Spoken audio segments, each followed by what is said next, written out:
Et bonjour tout le monde, voici votre guidance pour ce vendredi 25 novembre. Alors c'est assez incroyable de se dire qu'on est déjà presque à la fin de ce mois de novembre.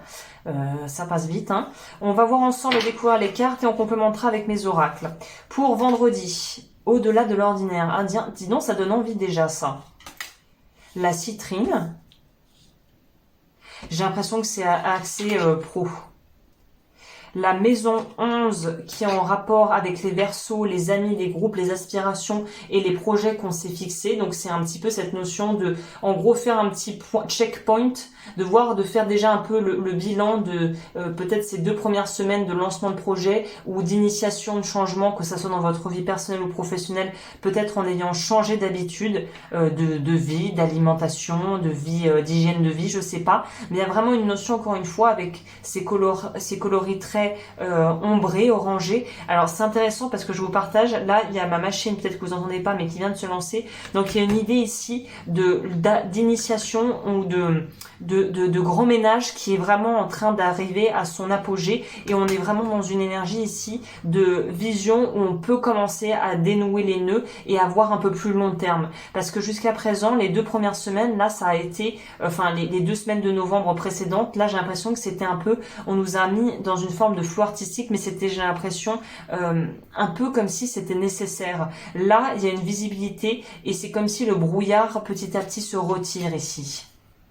Oui, vous voyez, on est dans une période un peu moins rapide, un peu plus lente, et là, c'est un petit peu comme si c'était la veille du grand départ, en fait. C'est les projets et les choses plantées vont pouvoir être pérennisés, le changement va se remettre en action. Donc, si vous avez une période un petit peu mollassonne au niveau de votre énergie, de votre vie avec relationnelle et aussi au niveau pro, notamment pour les gens qui sont à leur compte ou qui ont des entreprises, là, on sent qu'il y a je pense que c'est déjà les énergies de décembre et notamment cette envie peut-être de pouvoir commencer à s'occuper des cadeaux de Noël, des préparatifs festifs de fin d'année, de boucler gentiment l'année. On est déjà dans des énergies comme ça où on sait qu'on peut encore prendre le temps et se faire plaisir et ne pas être sous pression, mais on sait que de nouvelles, entre guillemets, on pourrait dire...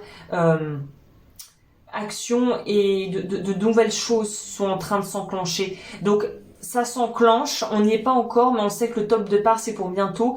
Et là, c'est un peu se reposer avant la tempête, en fait, le calme avant la tempête, parce qu'après ça va repartir vraiment de plus belle. Ah, attendez, je vous ai pas lu la citrine. Quel est le mot-clé, le mantra? La joie entre dans ma vie et me libère des tensions accumulées. C'est ça, il y a une forme, c'est ça le mot que je cherchais, c'est dynamisme. Il y a une forme de dynamisme retrouvé en cette fin de semaine où on est beaucoup plus finalement joyeux et il y a une forme de gaieté en fait qui est présente. Ok, on va voir quel est le message ici. Pour le vendredi, la peur. J'accueille, j'accepte et je traverse avec douceur ce qui a peur en moi. Donc c'est ça, il y aurait peut-être un peu une petite envie de traîner des pieds et puis de ralentir le mouvement et en fait la prise de décision ou les actions à mettre qui sont à faire, mais accepter que justement il y a peut-être une part de vous qui va réactiver des vieux mécanismes et peut-être une forme d'auto-sabotage parce que vous avez un peu peur de l'inconnu et qu'en même temps vous êtes très décidé et très curieux de voir ce qu'il y a de l'autre côté en fait. Encore l'enfant intérieur qu'on a eu hier. Je réétablis ou approfondis ma relation avec mon enfant intérieur. Donc c'est peut-être lui qui fait un peu barrage. Donc si vous avez des blocages, allez voir plutôt du côté de l'enfance et de schémas que vous auriez pu répéter et vivre déjà plus jeune. J'honore avec lui, donc avec votre enfant intérieur, avec lui la voix de la conscience, où connecté à mon individualité, je ressens ce qui est juste pour moi et je me l'offre.